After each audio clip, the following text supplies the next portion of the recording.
ವಿಘ್ನೇಶ್ವರ ವಾಗ್ದೇವಿ ಪರಮಾತ್ಮನ ಪಾದಕ್ಕೆ ನಮಸ್ಕಾರವನ್ನ ಮಾಡ್ತಾ, ಗುರು ಹಿರಿಯರನ್ನ ಆರಾಧ್ಯ ದೇವರನ್ನ ಮನಸ್ಸಲ್ಲಿ ಸ್ಮರಣೆಯನ್ನ ಮಾಡ್ತಾ ಇವತ್ತಿನ ತರಗತಿಯನ್ನ ಪ್ರಾರಂಭ ಮಾಡೋಣ.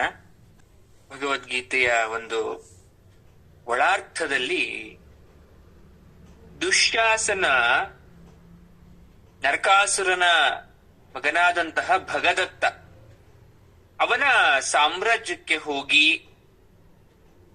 ಯಾವ ರೀತಿ ಅವಮಾನಕ್ಕೆ ಒಳಗಾಗಿ ಭಗದತ್ತನ ಹತ್ರ ಮಾತಿಗೇಳಿದಾಗ ಭಗದತ್ತನ ಮನಸ್ಸಿನಿಂದ ಬಂದಂತಹ ಮಾತುಗಳನ್ನ ಕೇಳ್ತಾ ಇದ್ವಿ. ಅದರ ಮುಂದುವರಿದ ಭಾಗವಾಗಿ ಇಲ್ಲಿ ಭಗದತ್ತ ಮತ್ತೆ ದುಶ್ಯಾಸನ ಮತ್ತೆ ಮಾತಾಡ್ತಾ ಇದ್ದಾರೆ. ಏನನ್ನ? ದುಶ್ಯಾಸನ ಅವನು ಆಡಿರ್ತಕ್ಕಂಥ ಮಾತನ್ನೆಲ್ಲ ಕೇಳಿಸ್ಕೊಂತಾನೆ. ಮಾಡ್ಕೊಂಡು ತಲೆ ಅಲ್ಲಾಡ್ಸಿ ಹೇಳ್ತಾನೆ, ಮಹಾರಾಜ, ನೀನ್ ಹೇಳಿದ್ದೆಲ್ಲ ಒಪ್ತೀನಪ್ಪ, ನೀನ್ ಹೇಳಿರಲು ಸತ್ಯ ಇದೆ. ಆದ್ರೆ ಇಂಥ ಸಮಯದಲ್ಲಿ ನೀನ್ ಕೈ ಬಿಡ್ಬಾರ್ದು. ಕೃಷ್ಣ ಎಲ್ಲಿರ್ತಾನೆ, ಯಾವ ಪಕ್ಷದಲ್ಲಿರ್ತಾನೆ ಅನ್ನೋದು ಮುಖ್ಯವಲ್ಲಪ್ಪ. ನೀನು ನಮ್ಮತ್ರ ಇರಬೇಕಾಗಿರೋದೇ ಮುಖ್ಯ. ಭಗದತ್ತ ಹೇಳ್ತಾನೆ ಮತ್ತೊಮ್ಮೆ, ದುಶ್ಯಾಸನ, ನನ್ನ ನಿಶ್ಚಯ ಹೇಳಿ ಆಗಿದೆ. ನನ್ನ ತಂದೆಯನ್ನ ಕೊಂದು ನನಗೆ ಪಟ್ಟವನ್ನ ಕಟ್ಟಿದವನು ಕೃಷ್ಣ. ಅವನ ನನ್ನ ತಂದೆನ ಕೊಂದಿರಬಹುದು, ಆದ್ರೆ ನನಗೆ ಪಟ್ಟ ಕಟ್ಟಿದ ಅವನು. ಕೃಷ್ಣನೇ ರಾಜ್ಯ ಆಳ್ಬಹುದಿತ್ತಲ್ಲ. ನನ್ನ ತಂದೆ ಸತ್ತ, ನಾನಿನ್ನು ಬಾಲ್ಕ, ಯಾರು ಗತಿ ಇಲ್ಲ ಅಂತ ಕೃಷ್ಣನೇ ರಾಜ್ಯವನ್ನ ವಶಪಡಿಸ್ಕೊಂಡು ಆಳ್ಬೋದಿತ್ತು. ಆದ್ರೆ ಕೃಷ್ಣ ಹಾಗ್ ಮಾಡ್ಲಿಲ್ವಲ್ಲ. ಹಾಗ್ ಮಾಡ್ದೆ ನನ್ಗೊಂದು ಉಪಕಾರ ಮಾಡ್ದ. ಅವನು ಮಾಡಿದ ಉಪಕಾರಕ್ಕೆ ನಾನು ಅಪಕಾರ ಮಾಡ್ಲಾ? ಅವನನ್ ತಂದೆ ಸಾಯಿಸಿದ ದುಃಖ ನನ್ನ ಹತ್ರ ಇದೆ, ಇಲ್ಲ ಅಂತಲ್ಲ. ದುಃಖಕ್ಕಿಂತ ಮಾಡಿದ ಸಹಾಯ ಹೆಚ್ಚಲ್ವಾ? ಇನ್ನೊಂದು ವಿಚಾರ ಗೊತ್ತಾ ನಿನಗೆ? ಕೃಷ್ಣ ಒಂದು ಮಾತನ್ನ ಪಡ್ಕೊಂಡಿದ್ದ ನನ್ನ ಹತ್ರ. ಈ ವಿಚಾರ ಯಾರಿಗೂ ಗೊತ್ತಿಲ್ಲ, ಹೇಳ್ತೀನಿ, ಕೇಳಿಸ್ಕೊಳ್ಳಿ. ಮುಂದೆ ಭವಿಷ್ಯದಲ್ಲಿ ಕೌರವ ಪಾಂಡವರ ಯುದ್ಧ ಏನಾದ್ರೂ ಬಂದ್ರೆ ನೀನು ಪಾಂಡವರಿಗೆ ಸಹಾಯ ಮಾಡ್ಬೇಕು ಅನ್ನೋ ಮಾತು ತಗೊಂಡಿದ್ದ ನನ್ನ ಕೈಲಿ. ಜರಾಸಂಧ ಶಿಶುಪಾಲರ ಪುತ್ರರ ಸಾಲಿಗೆ ಅವತ್ ನಾನು ಸೇರ್ಕೊಂಡಿದ್ದೆ. ಜರಾಸಂಧ ರಾಕ್ಷ, ಅವನು ಕೂಡ ಅಸುರ, ಅವನ ಮಗ.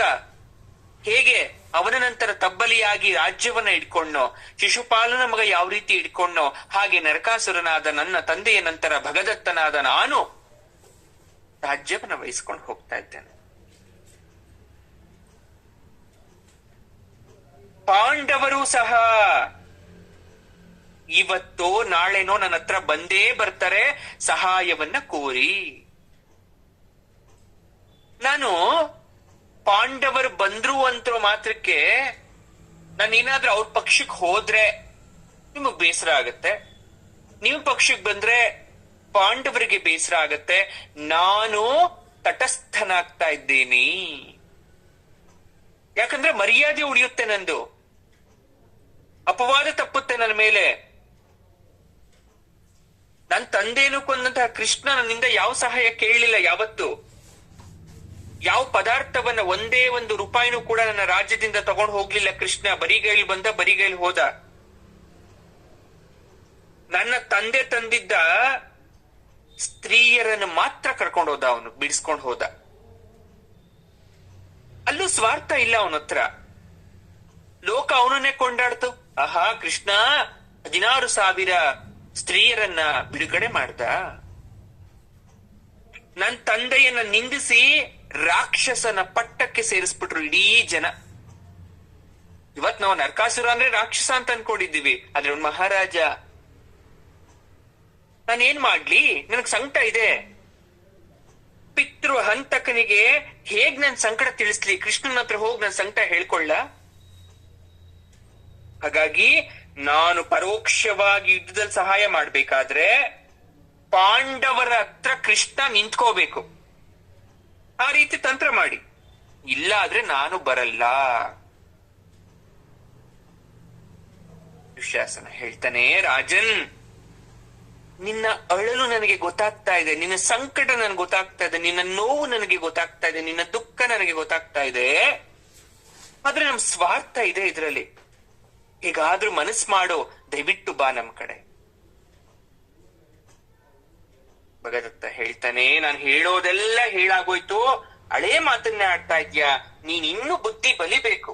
ಹೋಗು, ಪಾಂಡವರ ಕಡೆ ಕೃಷ್ಣ ಇದ್ದಾನ, ಬಂದ್ ನನ್ನ ಹತ್ರ ಸಹಾಯ ಕೇಳು. ನಾನು ಎಂದಿಗೂ ಪಾಂಡವರಿಗೆ ನೇರ ದ್ರೋಹವನ್ನ ಮಾಡ್ಲಾರೆ.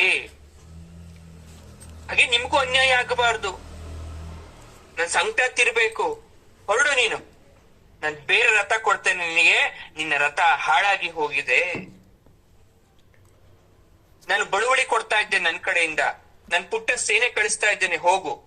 ದುರ್ಯೋಧನನಿಗೆ ಹೇಳು, ಈ ಎಲ್ಲ ಶಾಶ್ವತ ಸಮಸ್ಯೆಗಳಿಗೆ ಪರಿಹಾರ ಅಂದ್ರೆ ನೀವು ನಿಜವಾಗ್ಲೂ ಜೀವನದಲ್ಲಿ ಬದುಕಲ್ಲಿ ಮುಂದುವರಿಸ್ಕೊಂಡು ಹೋಗ್ಬೇಕು ಅಂದ್ರೆ ಪಾಂಡವರ ರಾಜ್ಯವನ್ನ ಅವರಿಗೆ ಮರುಕಳಿಸಿ ಬಿಡೋದು, ಇದು ಲೋಕಕ್ಕೆ ಕ್ಷೇಮ ಅಂತ ನನ್ನ ಮಾತನ್ನ ತಿಳಿಸ್ಬಿಡು. ದುಶ್ಯಾಸನ ನಾನಾ ವಿಧವಾದ ಪ್ರಯತ್ನವನ್ನ ಪಟ್ಟ ಮೇಲೂ ಕೂಡ ಭಗದತ್ತ ಒಪ್ಪಕ್ಕೆ ತಯಾರಿಲ್ಲ. ಬೇಸರ ಆಯ್ತು ದುಶ್ಯಾಸನನಿಗೆ. ಸಹಜ ಅದು. ಕೃಷ್ಣನನ್ನ ನಾನು ಆಯುಧವನ್ನ ಹಿಡಿಯಲ್ಲ ಅಂತ ಹೇಳಿದವನ್ನ ಅದು ಹೇಗೆ ತಂದು ಪಾಂಡವರ ಜೊತೆ ನಿಲ್ಸೋದು? ಹೋಗ್ಲಿ, ಮಾವಯ್ಯ ಶಕುನಿ ಏನಾದ್ರೂ ಇದಕ್ಕೆ ಉಪಾಯ ಮಾಡ್ತಾನ? ಕೊನೆಗಳಿಗೆ ಏನಾದ್ರೂ ಕೃಷ್ಣ ಆಯುಧ ಹಿಡಿದು ಬಿಡ್ತಾನ? ಆಗ ಏನಾದ್ರೂ ಭಗದತ್ತನ ಸೇನೆ ನಮ್ ಕಡೆ ಬರುತ್ತಾ? ಏನೆಲ್ಲೋ ಯೋಚನೆ ಮಾಡ್ಕೊಂಡು ಮತ್ತೆ ಹಸ್ತಿನಾವತಿ ಹತ್ರ ಹೋಗ್ತಾ ಇದ್ದಾನೆ. ಸರಿ ಆಯ್ತು, ಮುಂದೇನು? ಮಹಾರಾಜ, ಅಚ್ಚರಿ ಆಗ್ತಾ ಇದೆ, ನೀವಿಲ್ಲಿಗೆ ಬಂದಿದ್ದೀರಾ? ನೀವು ಮಾದ್ರಿ ಸೋದರರು, ನಕುಲ ಸಹದೇವರ ಮಾತುಲರು. ಈಗ ನಮ್ಗೆ ಕೌರವರ ಜೊತೆ ಪಾಂಡವರ ಜೊತೆ ಯುದ್ಧ ಒದಗ್ ಬಂದಿದೆ, ಹಾಗಾಗಿ ಸಹಾಯಕ್ಕೆ ಬಂದಿದ್ದೀವಿ, ಕೃಪೆ ಮಾಡ್ಬೇಕು. ಯಾರು ಹೇಳ್ತಾರದಿ ಮಾತ್ನ ಅಂದ್ರೆ ಶಲ್ಯ ಕರ್ಣನ ಹತ್ರ ಹೋಗಿ ಮಾತಿಗಿಳಿದ. 2 ಟೀಮು, ದುಶ್ಯಾಸನ ಭಗದತ್ತನ ಹತ್ರ ಹೋಗ್ಬೇಕು, ಕರ್ಣ ಶಲ್ಯನ ಹತ್ರ ಹೋಗ್ಬೇಕು. ದುಶ್ಯಾಸನ ಭಗದತ್ತನ ಹತ್ರ ಹೋದ, ಕೆಲ್ಸ ಆಗ್ಲಿಲ್ಲ, ನಿರಾಸೆಯಿಂದ ಬರ್ತಾ ಇದ್ದಾನೆ. ಇತ್ತ ಕರ್ಣ ಎಲ್ಲಿ ಹೋಗಿದ್ದಾನೆ? ಶಲ್ಯನ ಹತ್ರ ಹೋಗಿದ್ದಾನೆ. ನಕುಲ ಸಹದೇವರ ಸ್ವಂತ ಮಾವ. ಶಲ್ಯನ್ಗೆ ನಂಬಕ್ ಆಗ್ತಾ ಇಲ್ಲ. ಈ ಕಡೆ ಬಂದು ಕರ್ಣ ಮಾತಾಡ್ತಾ ಇದ್ರೆ, ಬೇಡ್ತಾ ಇದ್ರೆ, ಏನೋ ತಂತ್ರ ಮಾಡ್ಕೊಂಡ್ ಬಂದಿದ್ದಾನೆ ಈ ಕರ್ಣ. ಇಲ್ಲ ಮಾಯೇನ, ಇಲ್ಲ ಪರೀಕ್ಷೆ ಮಾಡಕ್ ಹೇಳ್ತಾ ಇದ್ದಾನ. ಇರ್ಲಿ, ಅಂಗರಾಜ, ನೀನು ಭೀಷ್ಮ ತಾತನ ಮಾತನ್ ತಂದಿದ್ದೀಯಾ ಅಥವಾ ಬರೀ ದುರ್ಯೋಧನನ ಅಭಿಪ್ರಾಯನ? ರಾಜಸೂಯ ಸಂದರ್ಭದಲ್ಲಿ ಬಿಟ್ರೆ, ರಾಜಸೂಯ ಯಾಗದಲ್ಲಿ ಬಿಟ್ರೆ ನಾನು ದುರ್ಯೋಧನನ ನೋಡ್ಲೇ ಇಲ್ಲ ಯಾವತ್ತೂ ಕೂಡ.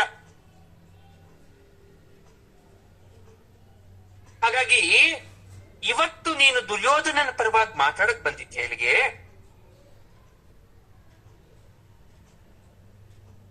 ಸಮಯ ಸಾಧಕರು ನೀವು.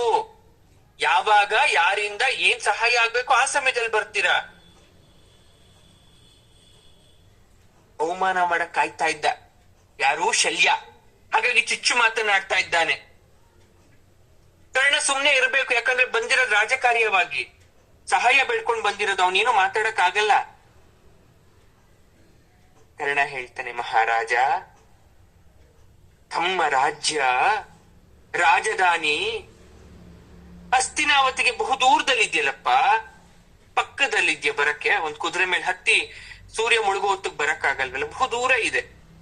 ಹಾಗಾಗಿ ನಮ್ಮಿಬ್ಬರ ಭೇಟಿ ಆಗದೆ ಇರ್ಬೋದು, ನಮ್ಮ ಹಸ್ತಿನಾವತಿಯವರದು ಹಾಗೂ ನಿಮ್ಮದು ಭೇಟಿ ಆಗಕ್ ಸಾಧ್ಯ ಆಗದೆ ಇರ್ಬೋದು. ಅಷ್ಟಲ್ಲದೆ ಯಾವ ಸಮಾರಂಭ ಕೂಡ ನಡೆದಿಲ್ವಲ್ಲ, ಕ್ಷಮಿಸ್ಬೇಕು. ಈಗ ಆಪತ್ತು ಬಂದಿದೆ ರಾಷ್ಟ್ರಕ್ಕೆ, ನೀವು ಮನಸ್ಸು ಮಾಡ್ಬೇಕು, ನಮ್ ಕಡೆ ಬರ್ಬೇಕು. ಎರಡನೇ ಮಾತಿಗೆ ಏನು ಮಾತಾಡಬೇಕು ಅಂತ ಶೆಲ್ಲಿನ್ ಗೊತ್ತಾಗ್ಲಿಲ್ಲ. ಸ್ವಲ್ಪ ಹೊತ್ತು ಸುಮ್ನೆ ಸಣ್ಣಗಿದ್ದ, ಒಳಗಡೆ ನಗ್ತಾ ಇದ್ದಾನೆ. ಮಾತಾಡ್ದ. ಅಲ್ವಯ್ಯ, ನಿನ್ ಪ್ರಾರ್ಥನೆ ಸರಿಯಾಗಿ ಯೋಚನೆ ಮಾಡಿದ್ದೀಯ. ನನಗೆ ನೇರವಾಗಿ ನಿಮ್ ಸೋದರರ ಸಂಬಂಧ ಇಲ್ಲ. ನನ್ನ ಸಂಬಂಧ ಏನಿದ್ರು ಪಾಂಡವರ ಜೊತೆ. ನನ್ನ ಸೋದರಿಯ ನಿಮಿತ್ತ, ಅದು ಕೂಡ ಯಾರು ಸೋದರಿ? ಮಾದ್ರಿ, ಶಲ್ಯನ ಸೋದರಿ. ಮಾದ್ರಿ ಶಲ್ಯನ್ ತಂಗಿ ಆದ್ಮೇಲೆ ತಂಗಿ ಮಕ್ಳು ಏನಾದ್ರು?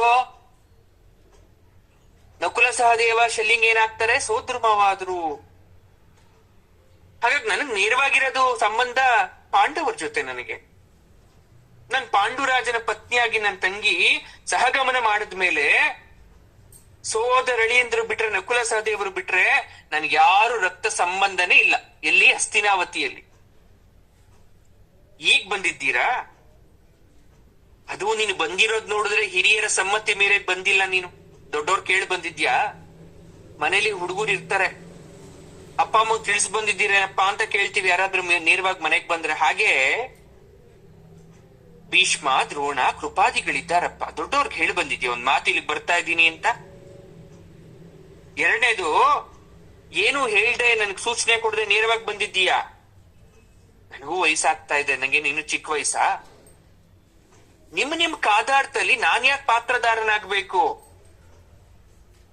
ನನ್ ರಾಜ್ಯ ಹಸ್ತಿನಾವತಿಗ್ ದೂರ ಅಂತ ನೀನೇ ಹೇಳ್ದಲ್ಲ.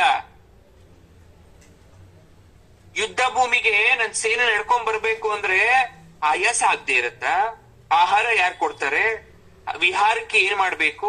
ವಿಶ್ರಾಂತಿ ಯಾವ ಸ್ಥಳದಲ್ಲಿ ನಾವ್ ಏರ್ಪಾಟ್ ಮಾಡ್ಬೇಕು? ಹೋಗ್ಲಿ, ಈ ಖರ್ಚು ವೆಚ್ಚನೆಲ್ಲ ನಾನ್ ಯಾಕೆ ಭರಿಸ್ಬೇಕು? ನನ್ಗೆ ಯಾವ ರೀತಿ ಸಹಾಯ ಮಾಡಿದ್ದೀರ ನೀವು? ನೀವ್ ಯಾವತ್ತೂ ಮಾತಿಲ್ಲ, ಕತೆ ಇಲ್ಲ, ಏನೂ ಇಲ್ಲ. ಯಾವತ್ತೋ ಬಂದ್ಬಿಟ್ಟು ನೀವು ನಿಮ್ಮ ಮನೇಲಿ ಏನೋ ಸಮಾರಂಭ ಆಗ್ತಾ ಇದೆ ಅಂತ ಬಂದು ನನಗೆ ಆಹ್ವಾನವನ್ನ, ಪತ್ರಿಕೆಯನ್ನ ಯಾರೋ ಕೊಟ್ಟು ಇಲ್ಲಿಂದ 1000 ಕಿಲೋಮೀಟರ್ ಯಾಕೆ ಬರ್ಬೇಕು ಅಂತ ಯೋಚನೆ ಮಾಡಿದ್ರೆ? ಸಂಬಂಧ ಉಳಿಬೇಕು ಅಂದ್ರೆ ಹೋಗ್ಲೇಬೇಕಲ್ವಾ? ಬಾಂಧವ್ಯ ಉಳಿಬೇಕು ಅಂದ್ರೆ ಎಷ್ಟು ದೂರ ಆದ್ರೂ ಬರ್ಲೇಬೇಕಲ್ವಾ? ಶಲ್ಯನ್ ಪ್ರಶ್ನೆ ಇದು, ಯಾಕೆ ಬರ್ಬೇಕು ನಾನು? ಸರಿ, ಇನ್ನೊಂದು ಮಾತು ಹೇಳ. ನನ್ನ ಸೇನೆ ಕಳಿಸ್ತೀನಿ, ಹೋದ ಸೈನಿಕರೆಲ್ಲ ಎಲ್ಲಿ ವಾಪಸ್ ಬರ್ತಾರೆ ಬದುಕುಳ್ಕೊಂಡು? ಅಷ್ಟೋ ಎಷ್ಟೋ ಸೈನಿಕರು ಸಾಯ್ತಾರಲ್ವಾ? ನಿಮಗೆ ಕೊನೆಯಲ್ಲಿ ಜಯ ಆದ್ರೂ ಕೂಡ, ಅಥವಾ ನೀವೇ ಸೋತ್ರು ಕೂಡ, ನಾನ್ ಪ್ರಾಣ ಬಿಡೋ ಸಂದರ್ಭ ಬಂದ್ರೆ? ನನಗೇನು ಭಯದಿಂದ ಈ ಮಾತು ಹೇಳ್ತಾ ಇಲ್ಲ ನನ್ ಪ್ರಾಣ ಹೋಗುತ್ತೆ ಅಂತ. ನಾನು ಯುದ್ಧಕ್ ಬರ್ತಾ ಇದ್ದೀನಿ ಅಂದ್ರೆ ಗೊತ್ತಿರ್ಬೇಕಲ್ವಾ ಮುಂಚೆ ಎಲ್ಲ ನನಗೆ? ನನ್ನಲ್ಲಿ ಒಂದು ಆಸೆ ಇರ್ಬೇಕು, ಉತ್ಸಾಹ ಇರ್ಬೇಕು, ಲಾಭಾಂಶ ಇರ್ಬೇಕು. ನನ್ಗೆ ಆಸೆನೂ ಇಲ್ಲ, ಉತ್ಸಾಹನೂ ಇಲ್ಲ, ಲಾಭಾಂಶನೂ ಇಲ್ಲ. ನಾನ್ ಯಾಕೆ ಬರ್ಬೇಕು ಯುದ್ಧಕ್ ನಿಮ್ ಜೊತೆ? ಹೋಗ್ಬಾ ನೀನು, ಸಾಕು, ಹೋಗು, ನಾನ್ ಬರಲ್ಲ, ಹೋಗ್ಬಿಡು. ಒಂದು ಮಾತು ಹೇಳು, ಯುದ್ಧಕ್ಕಿಂತ ಪಾಂಡವರಿಗೆ ರಾಜ್ಯ ಕೊಟ್ಬಿಟ್ರೆ ವಾಸಿ ಅಲ್ವಪ್ಪ? ನೀವು ಚೆನ್ನಾಗಿರ್ಬೋದು, ಅವರು ಚೆನ್ನಾಗಿರ್ಬೋದು, ಲೋಕ ಚೆನ್ನಾಗಿರುತ್ತೆ. ಯಾಕೆ ಬೇಕು ಯುದ್ಧ ನಿಮ್ಗೆ? ಇವನು ನೇರವಾಗಿ ಇಷ್ಟೊತ್ತು ಮಾತಾಡ್ದ, ಕರ್ಣಂಗೇನೋ ಹೊಳೆದು ಬಿಡ್ತು ತಲೆಗೆ. ಏನ್ ಇವನಿಗೆ ಸೇನಾ ಪ್ರೇರಕ ಅನುಕೂಲ ಬೇಕಾ? ಬಡವರಾದ ಪಾಂಡವರಿಗೆ ಸಾಧ್ಯನ? ಪಾಂಡವರ ಹತ್ರ ಎಲ್ಲಿದೆ ಹಣ? ದುರ್ಯೋಧನಿಗಾದ್ರೆ ಕ್ಷಣ ಮಾತ್ರ, ಇವ್ರಿಗೇನು ಬೇಕೋ ಅದನ್ನ ಕೊಡ್ತಾನೆ. ಉಪಾಯದಲ್ಲಿ ಮುಗಿಸ್ಕೊಂಡು ಶಲ್ಯನ ಹೇಗಾದ್ರೂ ಮಾಡಿ ಕರ್ಕೊಬೇಕು ಅನ್ಕೊಂಡ. ಈಗ ಹೋಗ್ಬೇಕಾದ್ರೆ ಏನ್ ಮಾಡ್ಬೇಕು ನಾನು? ಗಾವುದ ಅಂತರದಲ್ಲಿ, ಅಂದ್ರೆ ಸ್ವಲ್ಪ ಸ್ವಲ್ಪ ದೂರದಲ್ಲಿ ಎಲ್ಲೆಲ್ಲಿ ಸೇನೆ ವಿಶ್ರಾಂತಿ ತಗೋಬೇಕು ಅಂತ ನೋಡ್ಕೋಬೇಕು. ಇಲ್ಲಿ ಬಿಡಾರ ಹಾಕಬಹುದಾ ಅಂತ ನೋಡ್ಬೇಕು. ಅಲ್ಲಿ ನೀರಿದ್ಯಾ, ನೆರಳಿದ್ಯಾ, ಹಳ್ಳಿ ಜನ ಅವ್ರಿಗೆ ಊಟ ಕೊಡ್ತಾರ ಅಂತ ಕೇಳ್ಕೋಬೇಕು. ಗುಟ್ಟಾಗಿ ಮಾಡ್ಬೇಕು. ಊರಿಗೆ ತಲುಪೋದು ಸ್ವಲ್ಪ ತಡ ಆದ್ರೂ ಪರವಾಗಿಲ್ಲ, ಅದುವರೆಗೆ ದುರ್ಯೋಧನನಿಗೆ ತಾಳ್ಮೆಯಿಂದ ಇರ್ಬೇಕು ಅಂತ ಹೇಳ್ಬೇಕು ಅನ್ಕೊಳ್ತಾ ಏನ್ ಮಾಡ್ತಾನೆ, ಏನು ಮಾತಾಡದೆ, ಸೈಂಧವನಿಗೂ ಏನು ವಿವರಣೆ ಕೊಡದೆ ಕರ್ಣ ರಥ ಓಡಿಸ್ಕೊಂಡು ಹೋದ. ದುಶ್ಯಾಸನನ ಕತೆ ಅದಾಯ್ತು, ಕರ್ಣನ ಕತೆ ಇದಾಯ್ತು. ಸರಿ, ಮುಂದೇನಾಗ್ತಾ ಇದೆ? ಅರಮನೆ ಅರಮನೆಯ ಒಂದು ನೋಟ. ದುಶ್ಯಾಸನ ಬನ್ನ, ಏನಾಯ್ತು? ಭಗದತ್ತ ನಮ್ ಕಡೆ ಬರಕ್ ಒಪ್ಕೊಂಡ? ಯಾಕೆ ಯಾರು ಮಾತಾಡ್ತಾ ಇಲ್ಲ? ಹೋಗಿ ಶೆಲ್ಲಿನ ಕಡೆ ಯಾರು ಹೋಗಿದ್ರು? ಯಾಕೆ ಬರ್ಲಿಲ್ಲ? ಪಾಂಡವರದ್ದು ಕತೆ ಏನಾಗಿದೆ? ಅವ್ರ ಕಡೆ ಯಾರ್ಯಾರು ಹೋಗಿದ್ದಾರೆ? ಶಕುನಿ, ಯಾಕೋ ಮನ್ಸಿಗೆ ನೆಮ್ಮದಿ ಇಲ್ಲ. ನನ್ನ ಮಕ್ಕಳು ಸುಖವಾಗಿರಕ್ಕೆ ಈ ದೇವ್ರು ಬಿಡ್ತಾನೆ ಇಲ್ವಲ್ಲ. ಎಂತ ಪಾಪಿ ದೇವ್ರು. ನಾವೇನ್ ಕಡಿಮೆ ಮಾಡಿದ್ವಿ? ಊರ್ ದೇವಸ್ಥಾನಗಳೆಲ್ಲ ಪೂಜೆ ಮಾಡ್ತೀವಿ, ಅರ್ಚನೆ ಮಾಡಿಸ್ತೀವಿ, ಅಭಿಷೇಕ ಮಾಡಿಸ್ತೀವಿ, ಅಲಂಕಾರ ಮಾಡಿಸ್ತೀವಿ, ಹೋಮ ಹವನಾದಿ ಯಜ್ಞ ಯಾಗಾದಿಗಳನ್ನ ಮಾಡಿಸ್ತಾ ಇದ್ದೇವೆ. ಎಲ್ಲ ಆಯ್ತು. ಜೋಯಿಸ್ರನ್ನ ಕರೆದು ಮುಹೂರ್ತ ಯಾವಾಗ ಅಂತ ಕೇಳಿದ್ವಿ. ಈ ಕೃಷ್ಣ ಏನ್ ಮಾಡ್ತಾ ಇದ್ದಾನೆ? ಎಲ್ಲ ಧೃತರಾಷ್ಟ್ರನ ಮಾತು ಒಂದೇ ಸಮ. ಕಣ್ಣು ಕಾಣಿಸ್ತ ಅಥವಾ ಯಾವುದೋ ಒಂದು ದೇಹ ಅಂಗ ವೈಫಲ್ಯ ಇದ್ರೆ ಆ ಮನುಷ್ಯನಿಗೆ ಬಹಳ ಚಿಂತೆ ಅಂತೆ. ಸುಮ್ನೆ ಒಂದ್ ಕಡೆ ಕೂರಲ್ವಂತೆ ಅವರು. ಈ ದುಶ್ಯಾಸನ ಹಾಗೆ. ಯಾಕಂದ್ರೆ ಮನಸ್ಸಲ್ಲಿ ಪಾಪ ಪ್ರಜ್ಞೆ ಅನ್ನೋದು, ಭಯ ಅನ್ನೋದು ಯಾವಾಗ ಕಾಡುತ್ತೆ ಅಂದ್ರೆ, ನೀವು ಸುಳ್ಳು ಹೇಳಿದ್ರೆ, ನೀವು ಮೋಸ ಮಾಡಿದ್ರೆ ಕ್ಷಣ ಕ್ಷಣಕ್ಕೂ ಅದು ನಿಮ್ಮನ್ನು ಸುಡ್ತಾ ಇರುತ್ತೆ. ಈ ದುಶ್ಯಾಸನ ತಂದ ಸಮಾಚಾರ ಶಕುನಿಗ್ ಬೇಸರ ಆಗ್ಬಿಟ್ಟಿತ್ತು. ಪಾಪ ಕೋಪ ಬಂದಿತ್ತು. ಶಕುನಿ ಕೋಪ ಬರೋದು ಅಪರೂಪ. ಕೋಪ ಬಂದಿತ್ತು ಅವನಿಗೆ. ಯಾಕಂದ್ರೆ ತರ್ಲೆ ವಿಚಾರ ಯೋಚನೆ ಮಾಡೋನ್ಗೆ ಕುಹಕ ನಗೆ, ಅದು ಹಾಸ್ಯ ನಗೆ ಅಲ್ಲ, ಚೇಡಿಸೋ ನಗು ಬರುತ್ತೆ. ಬೇರೆಯವ್ರ ಕೆಳಗಡೆ ಬಿದ್ದಾಗ ನೋಡಿ ನಗು ಅಂತ ನಗು ಯಾವಾಗ್ಲೂ ಸಾಮಾನ್ಯ ಶಕುನಿಯಲ್ಲಿ ಅದು. ಆದ್ರೆ ಈಗ ಯತ್ನ ವೈಫಲ್ಯದಿಂದ ಕೋಪ ಬಂದಿತ್ತು. ಅದ್ರಲ್ಲಿ ಬೇರೆ ದುಶ್ಯಾಸನಿಗೆ ಅಪಮಾನ. ಈ ಕುರುಡರಾಜನ ಮನಸ್ಸನ್ನ ಶಾಂತಗೊಳಿಸುವಂತ ಮಾತು ಶಕುನಿ ಹತ್ರ ಯಾವುದೂ ಇರ್ಲಿಲ್ಲ. ಹೇಳಕ್ ಇಷ್ಟನೂ ಇರ್ಲಿಲ್ಲ. ಸ್ವಲ್ಪ ಸಿಡುಕಿಂದ ಉತ್ತರ ಕೊಟ್ಟ. ಮಹಾರಾಜ, ಈಗ ವಿಧಿ ನಿರ್ಣಯಿಸೋ ಕಾಲ ಇದು. ಅದ್ ನಮ್ಗೆ ಅನುಕೂಲ ಆಗುತ್ತೋ ಪ್ರತಿಕೂಲ ಆಗುತ್ತೋ, ಆ ಗುಟ್ಟನ ವಿಧಿ ಯಾವತ್ತು ಬಿಟ್ಕೊಡಲ್ಲ ನಮ್ಗೆ. ಅದೇನಾಗುತ್ತೆ, ನಾಳೆ ಏನಾಗುತ್ತೆ ಅನ್ನೋದು ನಾಳೆ ಮಾತ್ರ ಗೊತ್ತಾಗುತ್ತೆ, ಇವತ್ ಗೊತ್ತಾಗಲ್ಲ ನಿಮ್ಗೆ. ದುಶ್ಯಾಸನ ಅಂತ ಸಂತೋಷವಾಗಿ ಹೇಳ್ಕೊಡೋ ಸಮಾಚಾರ ತಂದಿಲ್ಲ. ಹಂಗಂತ ಕೆಲ್ಸ ಏನ್ ಕೆಟ್ಟಿಲ್ಲ. ಇನ್ನು ಕರ್ಣ ಸೈನ್ಯದವರು ಬಂದಿಲ್ಲ. ಮಾದ್ರಿಯಿಂದ, ಮಾದ್ರ ದೇಶದಿಂದ ಬಂದಿಲ್ಲ.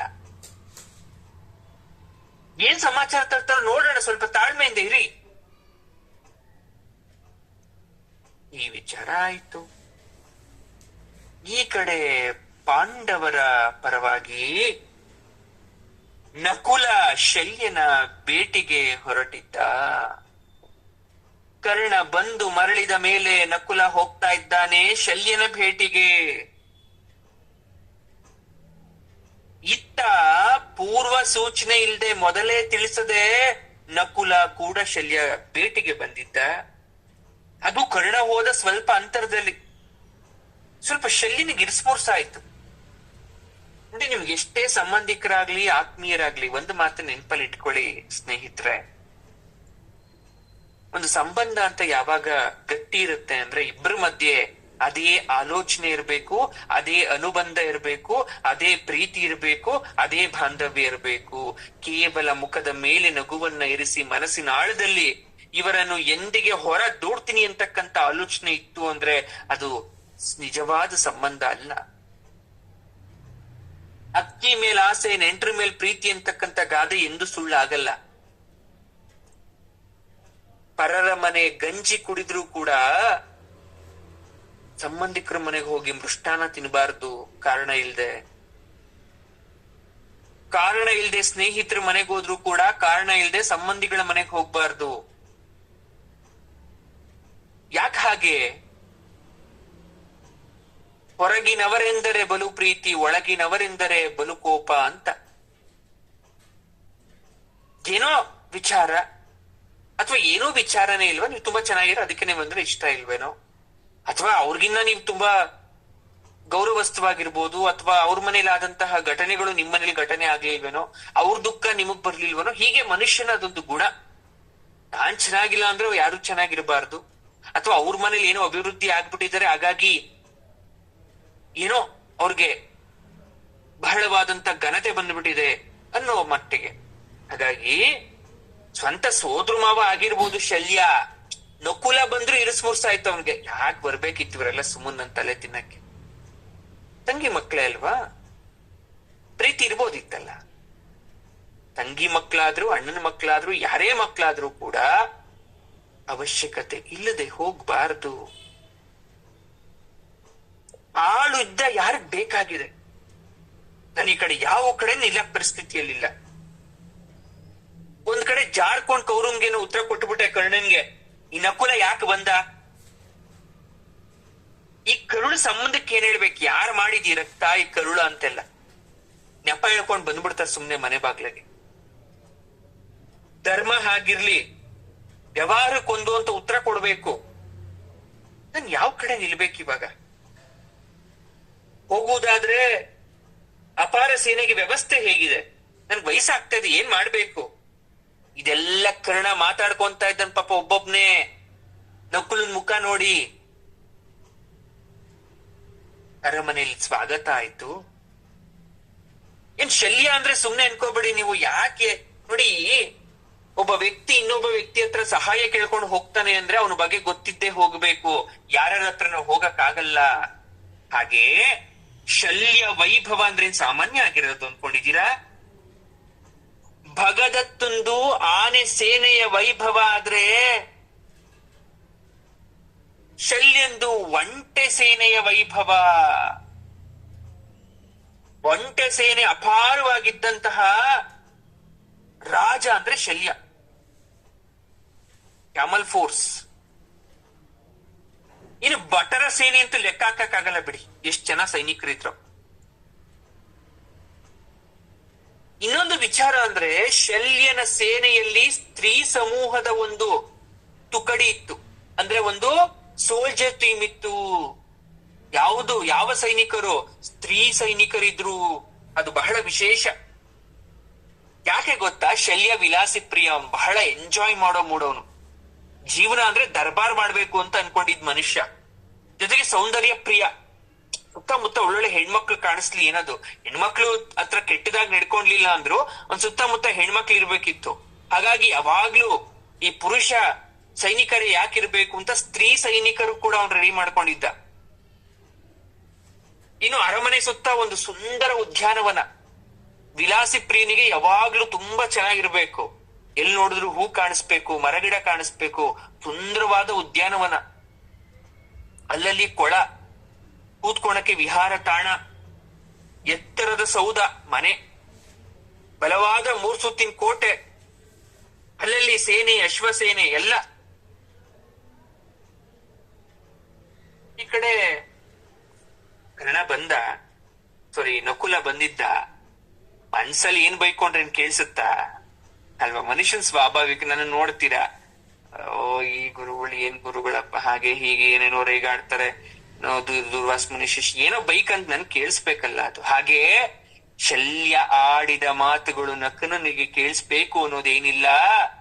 ನಕುಲನನ್ನ ನೋಡಿದ ತಕ್ಷಣ ಶಲ್ಯ ಓಡ್ ಬಂದು ಬಿಗಿದಪ್ತಾನೆ, ಮಾತಾಡ್ಸ್ತಾನೆ. ಯಾವಾಗ ಶಲ್ಯ ಬಂದು ಅಪ್ಪುಟ್ನೋ, ನಕುಲನಿಗೆ ತುಂಬಾ ಸಂತೋಷ ಆಗೋಯ್ತು. ತನ್ನ ತಾಯಿನೇ ಬಂದು ಅಪ್ಪದಷ್ಟು ಆನಂದ ಆಗೋಯ್ತು. ಯಾಕೆಂದ್ರೆ ಆ ರಕ್ತ ಅವನಲ್ಲೂ ಕೂಡ ಇದ್ದಿದ್ರಿಂದ ಆ ಕರುಳು ಚುರುಕಂತು. ಅದಕ್ಕೆ ಒಂದ್ ಮಾತು ಹೇಳ್ತಾರೆ, ಕಣ್ಣರಿಯದಿದ್ದರೆ ಕರುಳರಿಯದೆ ಅಂತ. ಕಣ್ಣಿಗೆ ಅರ್ಥ ಆಗದೆ ಇರ್ಬೋದು ಸಂಬಂಧ, ಕರುಳಿಗೆ ಅರ್ಥ ಆಗುತ್ತಂತೆ. ಏನೋ ಸಂಕಟ ಆಗ್ತಾ ಇದೆ, ಇವ್ರೇ ನನ್ ಸಂಬಂಧ ಅಲ್ಲ, ಆದ್ರೂ ಇವ್ರಿಗೇನೋ ಆಗ್ತಾ ಇದೆ ಅಂದ್ರೆ ನಂಗೆ ಸಂಕಟ ಆಗ್ತಾ ಇದೆ. ನಿಮ್ ಕರುಳು ಯಾವುದೋ ಒಂದು ಬಾಂಧವ್ಯದ ಸೂಚನೆ ಕೊಡುತ್ತೆ ಒಬ್ಬ ವ್ಯಕ್ತಿಗೆ ಏನಾದ್ರೂ ಆಗೋದ್ರೆ. ಹಾಗೆ ಇಲ್ಲೂ ಇಲ್ಲೇ ಮಾತಾಡ್ದ, ಏನು ವತ್ಸ ಆತುರಾತುರವಾಗಿ ಬಂದು ಏನಾಗೋಯ್ತು? ಮಾಮ, ಯುದ್ಧ ಸಾಮಾನ್ಯ ಕಾರ್ಯ, ಬಹು ಸಹಾಯವಿಲ್ಲದೆ ಆಗೋದಿಲ್ಲ. ಅಲ್ಲದೆ ಧರ್ಮದ ಸ್ಥಾಪನೆ ಆಗ್ಬೇಕಾಗಿದೆ, ಅಧರ್ಮ ನಾಶ ಆಗ್ಬೇಕಾಗಿದೆ, ಒಂದು ಮಹಾ ಕಾರ್ಯ ನಡಿಬೇಕಾಗಿದೆ. ಅದಕ್ಕೆ ಅನೇಕ ಧಾರ್ಮಿಕ ದೊರೆಗಳ ಬೆಂಬಲ ಬೇಕು, ಭಾಗವಹಿಸ್ಬೇಕು. ಹಾಗಾಗಿ ಅಣ್ಣ ಧರ್ಮಜನ ಅಪ್ಪಣೆ ಮೇರೆಗೆ ನಾನು ಇಲ್ಲಿಗೆ ಬಂದಿದ್ದೇನೆ. ನಿಮ್ಮ ಸಹಾಯ ಅವಶ್ಯಕವಾಗಿ ಬೇಕು. ಯಾವಾಗ ಹೊರಡುವೆ? ನೇರವಾಗಿ ಮಾತಿಗೆ ಬಂದ್ಬಿಟ್ಟ. ಪರ್ಮಿಷನ್ ಕೇಳ್ತಾ ಇಲ್ಲ, ನೀನ್ ಯಾವಾಗ ಹೊರಡ್ತೀಯ ಅಂತ ಕೇಳ್ತಾ ಇದ್ದಾನೆ. ಫೋನ್ ಮಾಡಿ ಟಿಕೆಟ್ ಬುಕ್ ಮಾಡಿದೀನಿ, ಬನ್ನಿ ಎಲ್ಲಾದ್ರೂ ಹೋಗೋಣ ಅಂದಂಗೆ. ನನ್ ಕೇಳಲೇ ಇಲ್ಲ ನೀವು. ಅವಾಗ ಒಂಚೂರು ಗೊಂದಲ ಆಗಿತ್ತು, ಇದೇನಪ್ಪ ಒಂದ್ ಮಾತು ನನ್ ಕೇಳಲಿಲ್ಲ, ಟಿಕೆಟ್ ಬುಕ್ ಮಾಡಿ ಹೊರಡೋಣ ಅಂತ ಇದ್ರೆ. ಹಾಗೆ ನಕುಲು ನಂಗೆ ಯಾವಾಗ ಕರೆದು ಬಿಟ್ಟ. ಶಲ್ಯನ್ಗೆ ಆಶ್ಚರ್ಯ ಆಯ್ತು, ಏನ್ ಮಾತಾಡ್ಬೇಕು ಅಂತ ಗೊತ್ತಾಗ್ತಾ ಇಲ್ಲ. ಯಾಕಂದ್ರೆ ಸೋದರಳಿಯ ಅನ್ನೋ ಕಾರಣಕ್ಕೋಸ್ಕರ ನಿರೀಕ್ಷೆ ಜಾಸ್ತಿ ಇಟ್ಕೊಂಡ್ ಬಂದಿದ್ದಾನೆ. ಸಿಕ್ಕೇ ಸಿಗುತ್ತೆ ಸಹಾಯ. ನಮಗ್ ಕೊಡದೆ ಇನ್ ಯಾರು ಕೊಡ್ತಾನೆ? ಯಾವತ್ ಹೊಡ್ತೀರಾ ಅಂತ ಬೇರೆ ಕೇಳ್ತಾ ಇದ್ದಾನೆ. ವಾತ್ಸಲ್ಯ ತುಂಬಿಕೊಂಡಿದೆ ನಕುಲ. ಕಣ್ಣಲ್ಲಿ ನೀರು ಬರ್ತಾ ಇದೆ ಅವನಿಗೆ. ಈ ಕಡೆ ಶಲ್ಯನ್ಗೂ ಒಂಥರ ಏನೋ ದುಃಖ ಆದಂಗಾಯ್ತು, ಕಣ್ಣಲ್ಲಿ ಅಂಚಲ್ಲಿ ನೀರು ಬಂತು. ನಕುಲ ಈ ಸಿಚುವೇಶನ್ ನೋಡ್ಬಿಟ್ಟು, ಓಹೋ ನಾನ್ ಬಂದಿದ್ದಕ್ಕೆ ನನ್ ಮಾವ ತುಂಬಾ ಸಂತೋಷ ಆಗ್ಬಿಟ್ಟಿದ್ದಾನೆ, ಇವನ್ ಬಂದೇ ಬರ್ತಾನೆ. ಇಬ್ರು ಸುಮ್ನಿದ್ದಾರೆ. ಶಲ್ಯ ಮಾತಾಡ್ದ, ಮಗು ನಾನು ವೃದ್ಧನಾಗ್ತಾ ಇದ್ದೇನೆಪ್ಪ, ಏನ್ ಮಾಡ್ಲಿ? ಯುದ್ಧ ಬೇಕೇ ಬೇಕಾ? ಯುದ್ಧವಿಲ್ಲದ ಸಮಸ್ಯೆ ಬಗೆಹರಿಯೋಕ್ಕಾಗಲ್ವಾ? ನಕುಲ ಹೇಳ್ತಾನೆ, ಇದೇನು ಪ್ರಶ್ನೆ ಮಾಮ?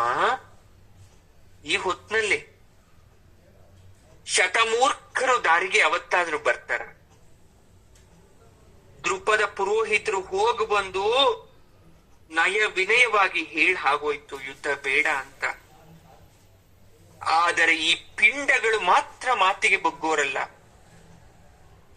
ಸೇನೆಯನ್ನ ಕೂಡಿಸ್ತಾ ಇದ್ದಾರೆ. ಅವ್ರಿಗೆ ಯುದ್ಧವೇ ಬೇಕಂತೆ, ಶಾಂತಿ ಬೇಡವಂತೆ, ಸೌಹಾರ್ದ ಬೇಡವಂತೆ, ಸೋದರ ತತ್ವ ಬೇಡವಂತೆ, ಅವ್ರಿಗೆ ಅಣ್ಣ ತಮ್ಮ ಅನ್ನೋ ಬಾಂಧವ್ಯ ಬೇಡವಂತೆ. ಹೀಗಾಗಿ ನಮ್ಗೆ ಬೇರೆ ದಾರಿ ಇಲ್ಲ, ನಿನ್ ಸಹಾಯ ಅವಶ್ಯ. ಅವ್ನಿಗೆ ಇನ್ನೂ ಏನು ಹೇಳ್ಬೇಕು ಅಂತ ಅರ್ಥ ಆಗ್ತಾ ಇಲ್ಲ. ನಕುಲನಿಗೂ ಅರ್ಥ ಆಗ್ತಾ ಇಲ್ಲ. ಶಲ್ಯನ ಒಂದು ಮೌನ ನಕುಲನಿಗೆ ಅನುಮಾನ ಉಂಟಾಗ್ತಾ ಇದೆ. ವೀರ ಅಂದ್ರೆ, ಕ್ಷತ್ರಿಯ ಧರ್ಮದ ಯುದ್ಧ ವೀರ ಅಂದ್ರೆ ಹೀಗಿರ್ತಾರ? ಈಗ ಹಿಂದೇಟಾಗ್ತಾರ? ಯೋಚನೆ ಮಾಡ್ತಾರ? ಅಸಹಾಯಕತೆ ತೋರಿಸ್ತಾರ? ಅನಾಸಕ್ತಿ ತೋರಿಸ್ತಾರ? ಔದಾಸೀನ್ಯ ತೋರಿಸ್ತಾರ? ನಕುಲನಿಗೆ ಅನುಮಾನ, ಮಾಮ ನಿನ್ ಮನದ ಸ್ಥಿತಿ ಏನಾಗಿದೆ? ಯಾಕೆ ಗೊಂದಲ, ದ್ವಂದ್ವ ಇರೋ ತರ ಕಾಣಿಸ್ತಾ ಇದೆಯಲ್ಲ ನಿನ್ನ ಮುಖದಲ್ಲಿ? ನಾವ್ ಯಾರು ಅಂತ ಅನ್ಕೊಂಡಿದ್ಯಾ? ತಾಯಿ ಹೋದ್ಮೇಲೆ ಬಂದು ಒಂದ್ ದಿವ್ಸನೂ ನೋಡ್ಲಿಲ್ಲ. ಹಸ್ತಿನಾಪುರದ ಬಗ್ಗೆ ನಿನಗ್ ಪ್ರೀತಿನೇ ಇರ್ಲಿಲ್ಲ. ಸರಿ, ನಾವೇ ಬಂದು ನೀನ್ ನೋಡೋಣ ಅಂತ ಅನ್ಕೊಂಡ್ಯಾ? ನಾವು ಕಾಡಲ್ಲೇ ಕಳೆದು ಬಿಟ್ವಲ್ಲ ಜೀವನವನ್ನ, ಅರ್ಧ ಜೀವನವನ್ನ. ನಾವು ಏಕಚಕ್ರಪುರಿ ಕಾಂಪಿಲ್ಯದಿಂದ ಹೊರಬರೋ ತನಕ ಶಕುನಿಯ ಮರಣ ವ್ಯೂಹದಲ್ಲಿ ಸಿಲುಕಿದಾಗ ನಾವ್ ಹೇಗ್ ಬಂದ್ ನೀನ್ ನೋಡ್ಬೇಕಿತ್ತು? ರಾಜ್ಯವಾಗ ಯಾಗ ಆಗ್ಬೇಕಾದ್ರೆ ನಿನಗ್ ನೀನೇ ಬರ್ಬೇಕಿತ್ತು ಆ ಸಮಯದಲ್ಲಿ. ಆಮೇಲೆ ಜೂಜು, ಸಂಕಟ, ವನವಾಸ, ನೀನ್ ನೋಡಕ್ ಬರ್ಲಿಲ್ಲ ಅಂತ ಕೋಪನ ಮಾಮ? ಈ ಯುದ್ಧದ ಸಂದರ್ಭ ಬಂದಿದ್ಕೆ ಸಹಾಯ ಕೇಳ್ಕೊಂಡು ಬಂದಿದ್ದಾರೆ ಅಂತ ಯೋಚನೆ ಮಾಡ್ತಾ ಇದ್ಯಾ? ವಿಧಿನ್ ಶಪಿಸ್ಬೇಕಷ್ಟೇ, ನಾನು ಇನ್ ಯಾರನ್ನೂ ಶಪಿಸಕ್ ಆಗಲ್ಲ. ಅಥವಾ ಬೇರೊಂದ್ ಕಾರಣ ಇರ್ಬೋದೇನೋಪ್ಪ ನಿನ್ ಗೊಂದಲಕ್ಕೆ. ಕೌರವರ ಪರವಾಗಿ ಯಾರಾದ್ರೂ ಬಂದು ಹೋಗಿರ್ಬೇಕು ನಾನ್ ಬರೋದಕ್ಕೂ ಮೊದ್ಲೇ.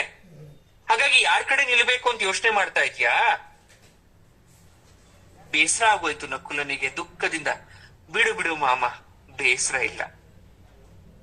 ನನ್ನ ತಾಯಿ ಸತ್ತಾಗ ನಿನ್ನ ಸಂಬಂಧ ಕೂಡ ತೀರ್ ಹೋಗಿರ್ಬೇಕು. ನನಗಿದ್ರ ಅರಿವಿಲ್ದೆ ನಾನು ಇಲ್ಲಿ ತನಕ ಬಂದ್ಬಿಟ್ಟೆ.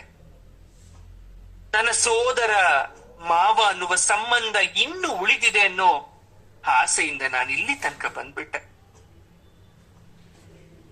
ರಾಜರಿಗೆ ಸಂದಿಗ್ಧ ಪರಿಸ್ಥಿತಿ ಬರೋದು ಅಪರೂಪ ಅಲ್ಲ, ಆಶ್ಚರ್ಯನೂ ಅಲ್ಲ. ನಾನು ಹೋಗ್ ಬರ್ತೇನೆ. ಹೋಗ್ಲಿ, ಒಂದ್ ಮಾತ್ ಕೇಳ್ತೀನಿ, ಹೇಳ್ತೀಯಾ? ಹೋಗಿದ ತಕ್ಷಣ ಅಣ್ಣ ಕೇಳ್ತಾನೆ ಏನಾಯ್ತು ಅಂತ. ನಾನು ಏನ್ ಹೇಳಿ? ಕೃಷ್ಣ ಕೇಳ್ತಾನೆ ಏನಾಯ್ತು ಅಂತ. ನಾನ್ ಏನ್ ಹೇಳಿ? ನಕುಲನ ದುಃಖದ ಮಾತು ಶಲ್ಯನಿಗೆ ಕರುಳು ಕಿವಿಚ್ಬಿಡ್ತು. ಏನ್ ಹೇಳ್ತಾ ಇದ್ದಾನೆ ಈ ಬಾಲ್ಕ? ಇವನ ಬುದ್ಧಿ ಚುರುಕು ಎಷ್ಟಿದೆ! ಎಷ್ಟು ಬೇಗ ಸಂದರ್ಭವನ್ನ ಕೇವಲ ಮುಖವನ್ನ ನೋಡೆ ಊಹಿಸಿದ್ದಾನೆ. ಇವನ ಕರುಳನ್ನ ತಂಪು ಮಾಡೋದು ಹೇಗೆ? ಇದೆಲ್ಲ ಮನಸ್ಸಲ್ಲಿ ಯೋಚನೆ ಮಾಡಿ ಶಲ್ಯನಿಗೆ ದುಃಖ ಆಗ್ತಾ ಇದೆ. ಆದ್ರೂ ಮಾತಾಡ್ದ, ವತ್ಸ ಮುಚ್ಚು ಮರೆ ಯಾಕೆ? ನನ್ನ ಕೋಪನೂ ಇಲ್ಲ, ದುಗುಡನೂ ಇಲ್ಲ. ಹೌದು, ಈಗ ತಾನೇ ಬಂದು ಹೋದ್ರು. ವಯಸ್ಸಾಗಿದೆ, ಯುದ್ಧದ ಉತ್ಸಾಹ ನನ್ನ ಹತ್ರ ಇಲ್ಲ. ಅದು ಅಲ್ಲದೆ ಯುದ್ಧ ಯಾವ ಪುರುಷಾರ್ಥಕ್ಕೋಸ್ಕರ ಆಗ್ತಾ ಇಲ್ಲ ಇಲ್ಲಿ. ಅಲ್ಲದೆ ಹಸ್ತಿನಾವತಿ ಬಹುದೂರವಾಗಿದೆ. ನನ್ನ ಸೇನೆ ಬಹುಭಾಗ ನಡ್ಕೊಂಡೇ ಬರ್ಬೇಕಾಗಿರೋದ್ರಿಂದ ಸಾಯೋದ್ ನನ್ಗಿಷ್ಟ ಇಲ್ಲ ಅಂತ ಹೇಳಿ ಕಳಿಸ್ಬಿಟ್ಟೆ. ಅಷ್ಟೇ ತಾನೇ? ನಾನು ಸೇನೆಗೆ ಪ್ರತಿ ಸಂಜೆಗೂ ವಿಶ್ರಾಂತಿ, ಆಹಾರ, ಸಂಚಾರಕ್ಕೆ ಬೇಕಾದಂತ ಸಲಕರಣೆ ಎಲ್ಲ ಮಾಡ್ಕೊಡ್ತೀನಿ. ಆಯ್ತು ಅಂತ ಅನ್ನು ಸಾಕು ನೀನು. ಆಯ್ತಪ್ಪ, ನೀನ್ ಹೇಳೋ ಮಾತ್ ನಿಜ, ಮಾಡ್ಬೋದೇನೋ. ಆದ್ರೆ ಸುಮ್ನೆ ಸಂಧಿ ಮಾಡ್ಕೊಳ್ಳಿ, ಸಿಕ್ಕಷ್ಟು ರಾಜ್ಯ ಆಳ್ಕೊಂಡ್ ಸುಖವಾಗಿರಿ, ಎಲ್ರಿಗೂ ಕ್ಷೇಮ ಅಲ್ವಾ? ಯುದ್ಧ ಬೇಕಾ? ಶಲ್ಯನ ಮಾತಿನ ದ್ವಂದ್ವ, ಒಳ ಮರ್ಮವನ್ನ ನಕುಲ ಅರ್ಥ ಮಾಡ್ಕೊಂಡ. ಮಾಮನಿಗೆ ನಮ್ಮ ಮೇಲೆ ಭರವಸೆ ಇಲ್ಲ ಅಂತ ಕಾಣಿಸುತ್ತೆ ಅನ್ನೋ ಸತ್ಯ ಅರ್ಥ ಮಾಡ್ಕೊಂಡ. ನಮ್ಮನ್ನ ಬಡವರು ಅಂತ ಉಪೇಕ್ಷಿಸಿದ್ದಾನೆ ಅಂತ ಅರ್ಥ ಮಾಡ್ಕೊಂಡ. ಅಲ್ದೆ ಆ ಪಾಪಿ ಕರ್ಣ ಬೇರೆ ಬಂದು ಹೋಗಿದ್ದಾನೆ. ಇವರಿಬ್ಬರ ಮಧ್ಯೆ ಏನ್ ನಡೀತೋ, ಇವನ್ ಮಾತ್ಗೀತ್ ಕೊಟ್ಬಿಟ್ಮೇನೋ, ಅದಕ್ಕೆ ನಮ್ ಜೊತೆ ಬರಕ್ ಹಿಂಜರಿತಾ ಇದ್ದಾನೆ. ಸಂಶಯ ಇಲ್ಲ, ಗೆಲ್ಲೋ ಭರವಸೆ ಇಲ್ಲ ಅಂತ ಬೇರೆ ಹೇಳ್ತಾ ಇದ್ದಾನೆ. ಸಂಧಿ ಉಪದೇಶ ಬೇರೆ ಮಾಡ್ತಾ ಇದ್ದಾನೆ. ಇವನ್ ಜೊತೆ ಮಾತಾಡಿ ಫಲ ಇಲ್ಲ ಅಂತ ಅನ್ಕೊಂಡು ನಕುಲ ಮೇಲಿದ್ದ. ಅವನ ಮುಖದ ಚರ್ಯನೆ ಬದಲಾಗಿ ಹೋಯ್ತು. ಹೊರಡಕ್ಕೆ ಸಿದ್ಧ ಆದ. ಶಲ್ಯನಿಗೆ ಈಗ್ಲೂ ಕೂಡ ಕರುಳು ಕಿವಿಸ್ತಾ ಇದೆ. ಏನ್ ಹೇಳೋದು, ಹೇಗ್ ಸಮಾಧಾನ ಪಡಿಸೋದು ಅರ್ಥ ಆಗ್ತಾ ಇಲ್ಲ.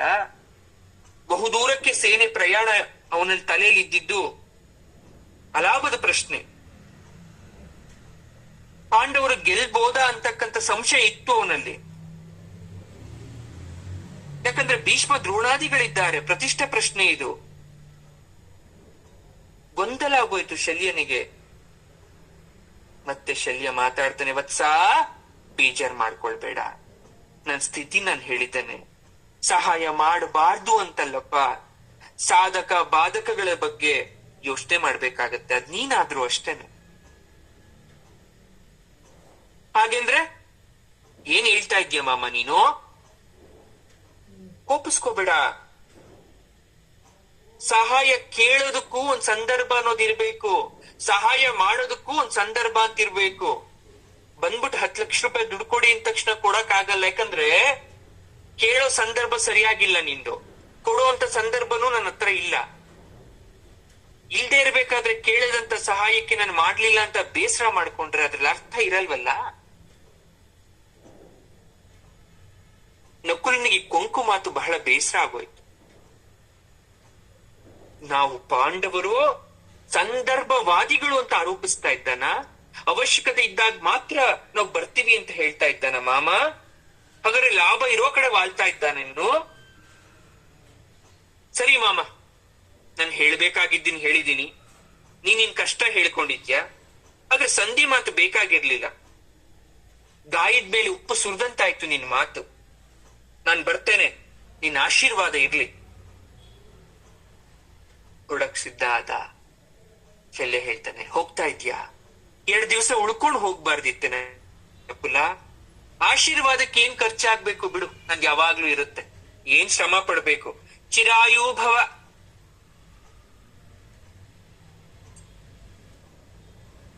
ಇನ್ನೆರಡು ದಿನ ತುಂಬಾ ಮುಖ್ಯವಾದಂತಹ ಕಾಲ. ಸೇನೆ ಸೇರ್ಸೋದು, ಯಾರ್ ಸಹಾಯಕ್ ಬಂದ್ರು ಬರ್ದಿದ್ರು ಯುದ್ಧ ತಪ್ಪೋದಿಲ್ಲ. ಅದೇ ದುರ್ಯೋಧನನ ಇಷ್ಟ, ನಮ್ಮ ಆಯ್ಕೆ ಅಲ್ಲ. ನಾವು ಕ್ಷತ್ರಿಯರು, ಈ ವಿಚಾರ ಲೋಕಕ್ಕೆ ತಿಳಿದಿದೆ. ಕೃಷ್ಣ ಒಬ್ಬ ನಮ್ ಜೊತೆ ಇದ್ರೆ ಸಕಲ ದೇವತೆಗಳು ಇದ್ದಂತೆ. ನಿನ್ನ ಆಶೀರ್ವಾದ ಇರ್ಲಿ ಸಾಕು ನನಗೆ, ನಿನ್ನ ಉಪಚರ್ಯ ಬೇಡ. ಅದೂ ಸರಿ, ಕೃಷ್ಣ ನಿಮ್ ಜೊತೆ ಇದ್ದಾಗ ಬೇರೆ ಸಹಾಯ ನಿಮಗ್ ಬೇಕು. ನಾನೆಷ್ಟು ಮಾತ್ರ ನನ್ ಸಹಾಯ ಯಾಕೆ ಬೇಕು? ನಾನು ಅಶಕ್ತ, ಕೈಲಾಗ್ತಿರೋನು. ಹೋಗ್ಬಾ, ಸೇನೆ ಇನ್ನೇನೋ ಸೇರಿಸ್ತೇನೆ, ಆದ್ರೆ ಉತ್ಸಾಹ ನೋಡ್ತೀನಿ. ದಾರಿ ಪ್ರಾಣದ ಸೌಖ್ಯವನ್ನು ಗಮನಿಸ್ತೇನೆ. ನನ್ನ ಸಾಮಂತರು ಒದಗಿದ್ರೆ ನಿನ್ಗೆ ಸಹಾಯ ಲಭ್ಯ, ಇಲ್ಲವಾದ್ರೆ ಬರೀ ಆಶೀರ್ವಾದ. ಹೋಗಬಾ. ನಕುಲನ ಮುಖದಲ್ಲಿ ಕೃತಕನಿಗೆ ಆರ್ಟಿಫಿಷಿಯಲ್ ಸ್ಮೈಲ್. ಸಮಯಕ್ಕಾದವನೇ ನೆಂಟ ಅಂತ ಮನ್ಸಲ್ಲಿ ಅನ್ಕೊಂಡು, ಮಾಮ, ದೇವರು ಕೈ ಬಿಡಲ್ಲ, ಯಾರು ಇಲ್ದವ್ರಿಗೆ ದೇವರಿದ್ದಾನೆ, ಹೋಗ್ ಬರ್ತೀನಿ ಅಂತ ಹೊರಟೇ ಬಿಟ್ಟ.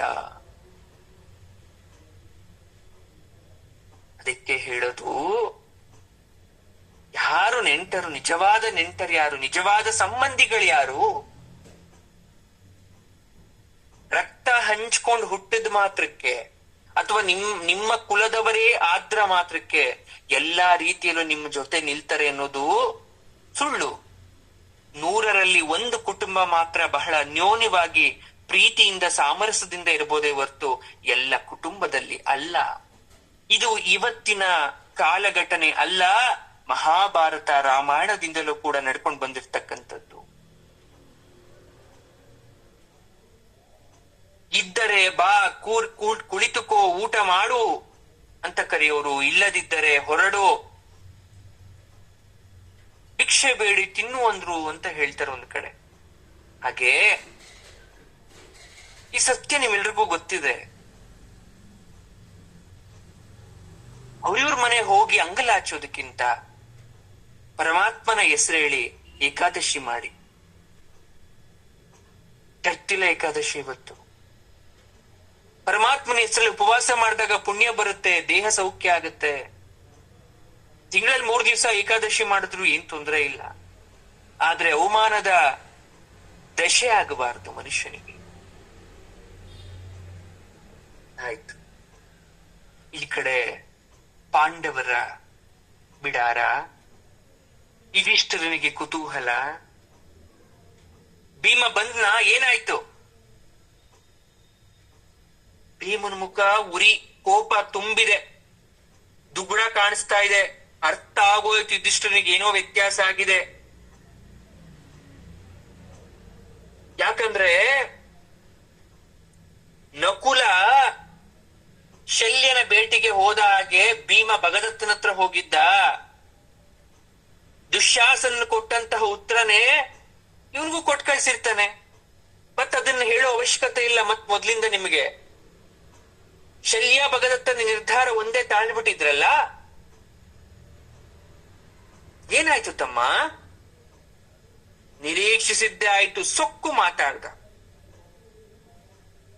ಅನವಶ್ಯಕವಾದ ಕೊಂಕು, ಕೊಳಕು, ಪೂರ್ವಾಪರ ಕೆಣಕು. ಭಗದತ್ತ ಅನ್ಯಮನಸ್ಕ. ಪ್ರಾಯಶಃ ಧೃತರಾಷ್ಟ್ರನ ಕಡೆಯಿಂದ ಯಾರಾದ್ರೂ ಹೋಗಿರ್ಬೇಕು ಮೊದ್ಲೇ.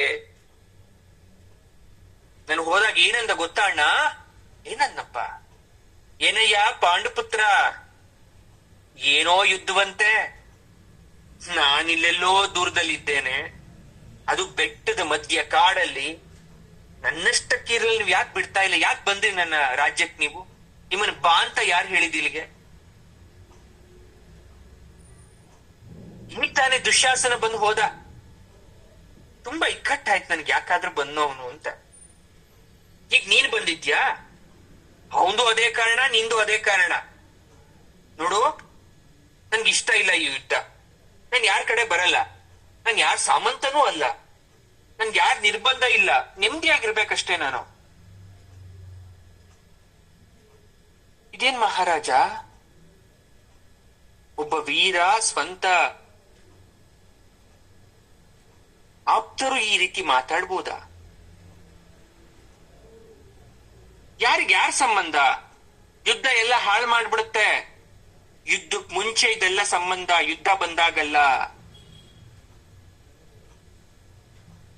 ನಾನು ಯಾವ ಕಡೆನೂ ಬರೋನಲ್ಲ. ರಾಜಸೂಯ ಯಾಗ ಮಾಡೋಕ್ ಬರ್ಲೇಬೇಕಿತ್ತು, ಬಂದೇನೋ. ಈಗ ಯಾಕೆ ಬರ್ಬೇಕು ನಾನು? ದುಶ್ಯಾಸನ ಬಂದಾಗ ಹೇಳಿದೀನಿ ನಾನು, ನನ್ನ ಕೈ ನನ್ ಸ್ವತಂತ್ರ, ನಾನು ಯಾರ ಕಡೆನೂ ಬರಲ್ಲ ಅಂತ ಹೇಳಿದೀನಿ. ನಿನಗೂ ಅದೇ ಮಾತು ಅಂದಾಗ ಭೀಮ ಎದ್ದು ನಿಂತಂತೆ. ಹೋಗ್ ಬರ್ತೀನಿ, ಆಶೀರ್ವಾದ ಮಾಡಿ ಅಂದ. ಈಗ ಬಂದ್ ಈಗೇನು ಹೋಗ್ತಾ ಇದ್ಯಾ, ಇದ್ದೋಗ್ಬೋದಲ್ಲ ಅಂದ. ಆದ್ರೆ ನಾನು ಇರ್ಲಿಲ್ಲ.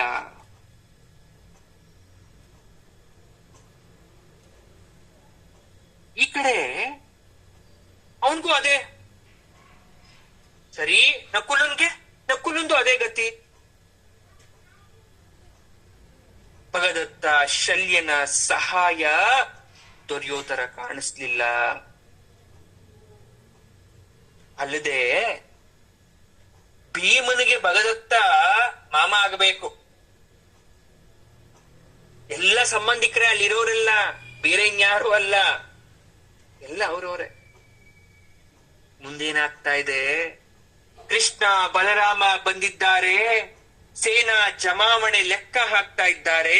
ಕೌರವರ ಕಡೆ ಎಷ್ಟು ಜನ ಸೇರಿದ್ರು, ಪಾಂಡವರ ಕಡೆ ಎಷ್ಟು ಜನ ಸೇರಿದ್ರು ಅಂತ.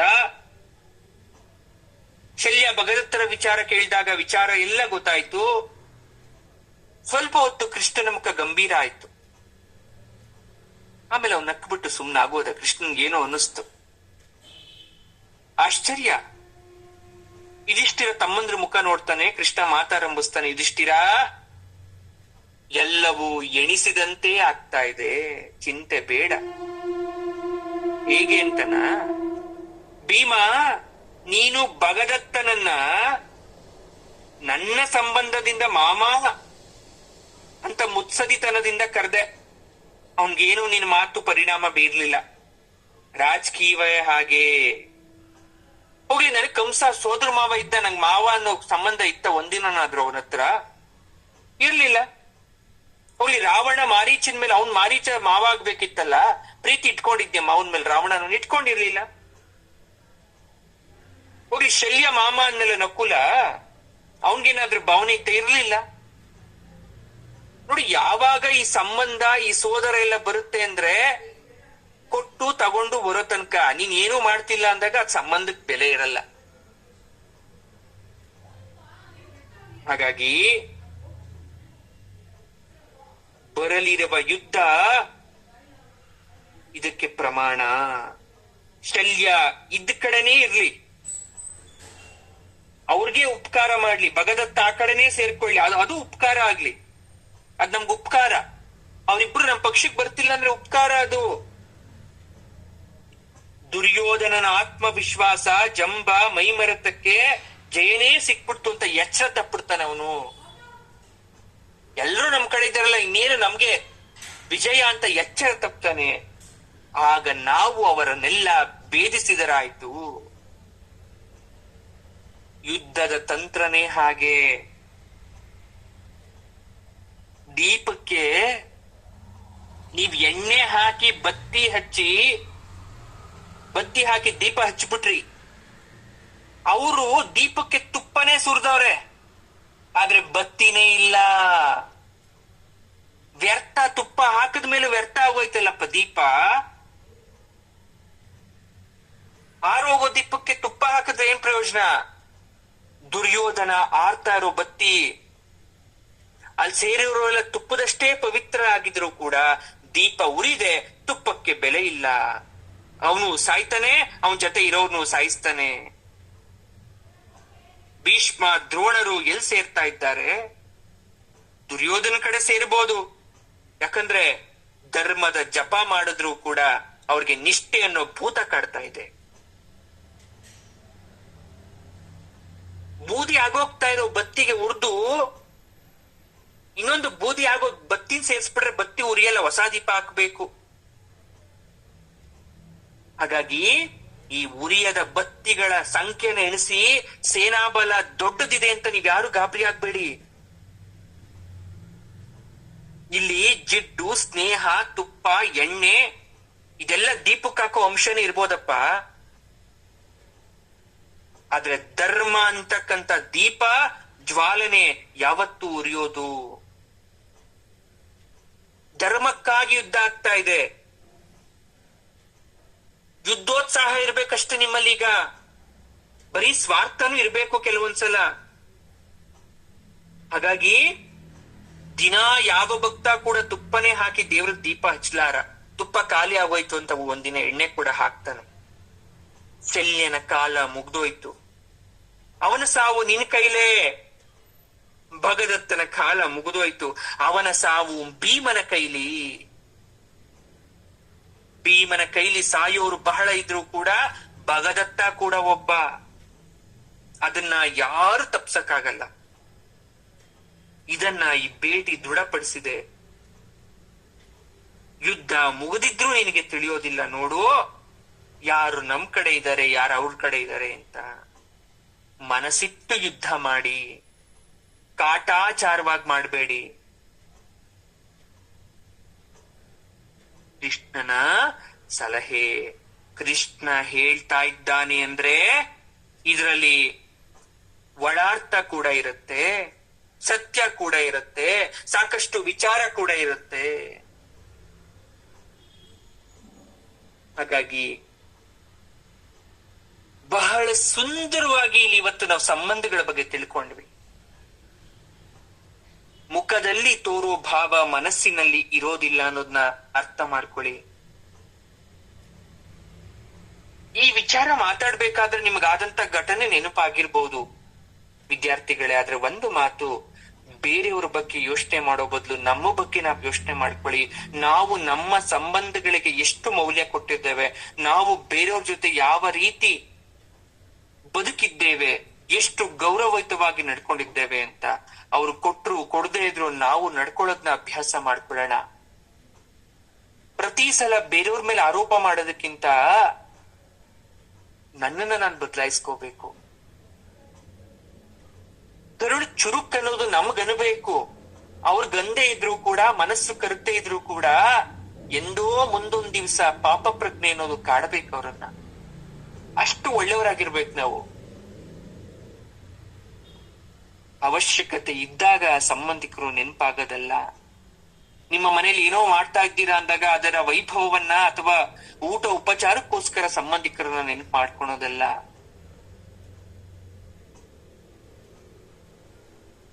ಅಥವಾ ಕಷ್ಟ ಕಾಲದಲ್ಲಿ ಆದೇ ಅಂತ ಮಾತ್ರಕ್ಕೆ ಹೆಚ್ಚಿನದಾಗಿ ಯಾರತ್ರನು ಏನನ್ನು ನಿರೀಕ್ಷೆ ಮಾಡಬಾರ್ದು. ನಕುಲನಿಗಾದ ಪರಿಸ್ಥಿತಿ, ಭೀಮನಿಗಾದ ಪರಿಸ್ಥಿತಿ ಮುಂದೆ ನಮಗ್ ಪಾಠ ಆಗಬೇಕು. ಈ ಪಾಠವನ್ನ ಕಲಿಸೋನ್ ಯಾರು?